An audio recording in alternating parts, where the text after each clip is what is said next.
Aí pessoal, tudo bom? Continuando a aula por ano, pureza absoluta. Aqui tá com o passatempo transcendental, né? Que a Aswatthama matou as crianças, a Juna capturou a Aswatthama e estava pronto para levá-lo para o acampamento, né? Para mostrar, para apresentar para Draupadi. Draupadi falou que ia matar ele, então queria matar na frente de Draupadi, tipo assim. Mas Krishna estava irado, aí Krishna falou assim: ó, Juna, não deves mostrar misericórdia soltando esse parente de um Brahmana, Brahmabandhu, pois ele matou meninos inocentes enquanto dormiam. A palavra Brahmabandhu é significativa, uma pessoa que acontece de nascer na família de um Brahmana, de Brahmanas. Mas não é qualificado para ser chamado de Brahmana, é chamado de parente de Brahmana, Brahmabandhu.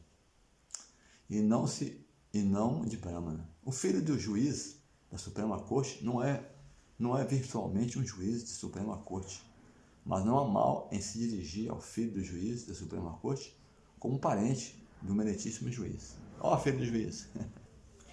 Não quer dizer que ele é um juiz, esse é o ponto. Né? Portanto, assim como apenas por nascimento uma pessoa não se torna um juiz da Suprema Corte, da mesma forma, não se torna um Brahmana por mera hereditariedade, mas por adquirir as necessárias qualificações de Brahmana. Que Prabhupada acaba com esse sistema de caste da Índia, né? Que nasceu de família de Brahmana, você é um Brahmana. Não. Se nasceu na família de juiz, você não é um juiz. Tem que se qualificar. Assim como o magistrado da Suprema Corte é um posto para homens qualificados, da mesma maneira, o posto de Brahmana é alcançado apenas por qualificação. O Shastra ordena que mesmo que boas qualidades sejam vistas numa pessoa nascida numa família que não seja de um Brahmana, esse homem qualificado tem que ser aceito como Brahmana. Olha aí. A escritura fala, se a pessoa não nasce na família de Brahmana, mas tem a qualidade brahmínica, ele é um Brahmana. É considerado um Brahmana. Da mesma forma, se a pessoa é nascida na família de um Brahmana, ela é desprovida de qualificações brahmânicas, ele deve ser tratado como um não Brahmana, ou dizendo melhor, um parente de Brahmana, Brahmabandhu. O Senhor Sri Krishna, autoridade suprema de todos os princípios religiosos, os Vedas, aponta pessoalmente essa diferença e ele está a ponto de explicar a razão disso nos slokas seguintes. Ele vai explicar a razão. Uma pessoa, aqui a gente continua falando, uma pessoa que conhece os princípios da religião não mata um inimigo que está desatento, intoxicado, insano, adormecido, amedrontado ou desprovido de sua quadriga. Tampouco ele mata um menino, uma mulher, uma criatura tola, uma alma rendida. Então, o Kshatriya jamais mata uma pessoa inocente, indefesa, até um inimigo desarmado, intoxicado, imagina, dormindo.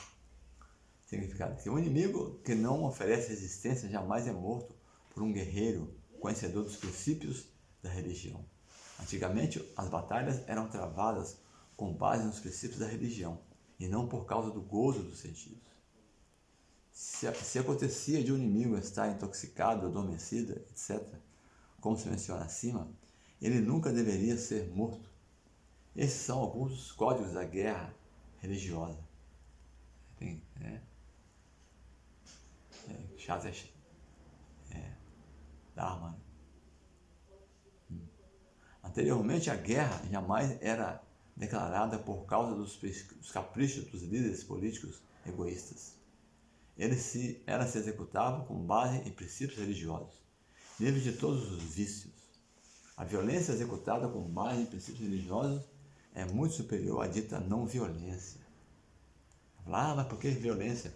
Mas quando tem pessoas irreligiosas, né, cometendo atrocidades, como nós vemos aqui, ó, a Aswatthama matou as crianças dormindo, imagina. Quando tem pessoas assim, com a mentalidade bem demoníaca, matando, ofendendo, pondo em risco a vida de pessoas inocentes, os líderes kshatriyas, eles têm que agir. E tem que matar essas pessoas se for preciso. Entrar em guerra com essas pessoas. Porque estão cometendo violência com pessoas inocentes. Então, continuando. Uma pessoa cruel e ignóbil que mantém sua existência por causa de outras pessoas merece ser morta.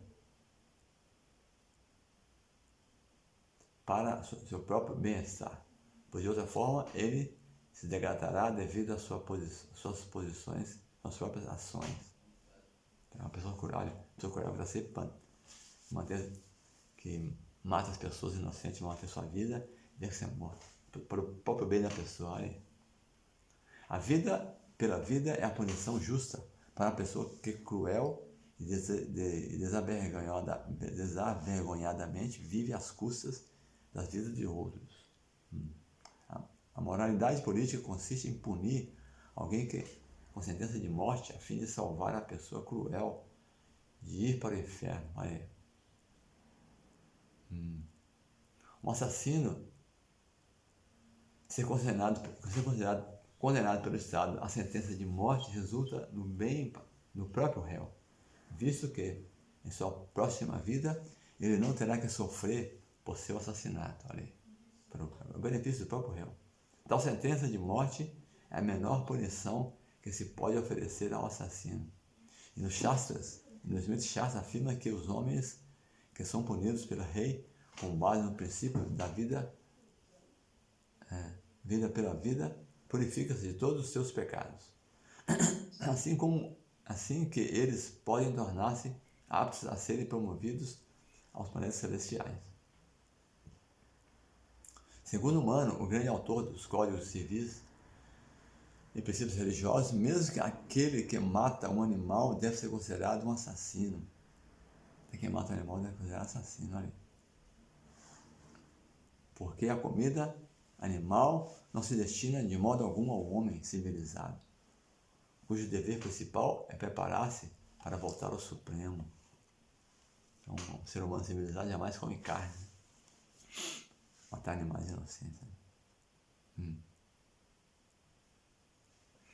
Ele diz que no ato de matar um animal há uma conspiração feita pela equipe de pecadores. E todos eles são passíveis de serem punidos como assassinos, exatamente como no caso de uma equipe de conspiradores que matam de comum acordo um ser humano.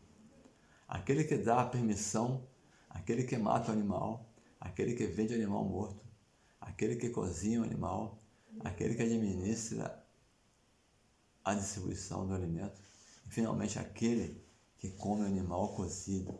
Olha só, todo mundo se envolve. Todos são assassinos e todos estão sujeitos a serem punidos pelas leis da natureza. Ninguém pode criar um ser vivo, apesar de todo o avanço da ciência material. E por isso ninguém tem o direito de matar um ser vivo por seus próprios caprichos independentes. Você não pode matar um ser vivo. Você matar uma criança, abortar uma criança, imagina.